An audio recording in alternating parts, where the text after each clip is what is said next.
I want to speak again about the border crisis created in the Biden administration. I spoke on this subject just last week, and the situation has not improved since then. Encounters with family units and unaccompanied alien children continue to increase. There are now new reports that in some segments of the border, illegal immigrants are being released into the interior of the United States without receiving a notice to appear in an immigration court.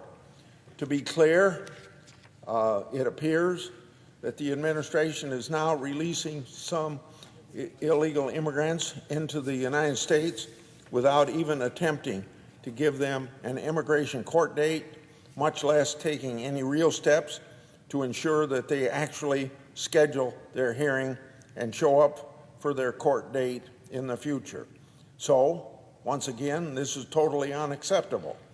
This is catch and release without even pretending to care whether the immigrants show up for court or are removed from the country in the future. This is also not sustainable. Every sovereign nation has a right as well as a duty to its citizens to control its borders. When what we're seeing from this administration isn't border control or security.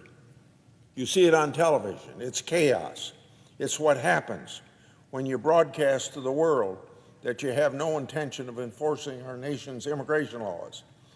The president could take action to end this crisis today if he actually wanted to.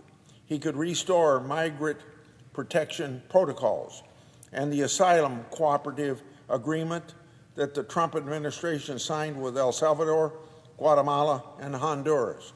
He could start building a more physical infrastructure along our southern border, as administrations of both parties have done for over 20 years, including the administration which Biden served as vice president.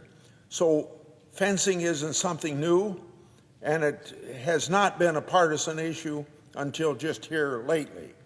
Rather than propose unserious blanket amnesty legislation that contains no real border security, the president could work with Congress on a common sense changes to our immigration laws that we all know are needed.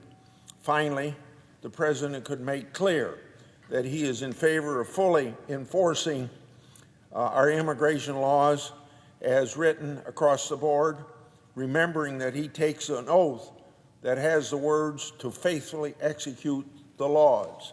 Unfortunately, this administration believes that the surge in migration at the southern border, due to its policies, is a process to be managed rather than a crisis to be stopped. As long as that's the case, we won't be able to truly secure our border and cut off the flow of illegal immigration to this country. Let's hope things change soon.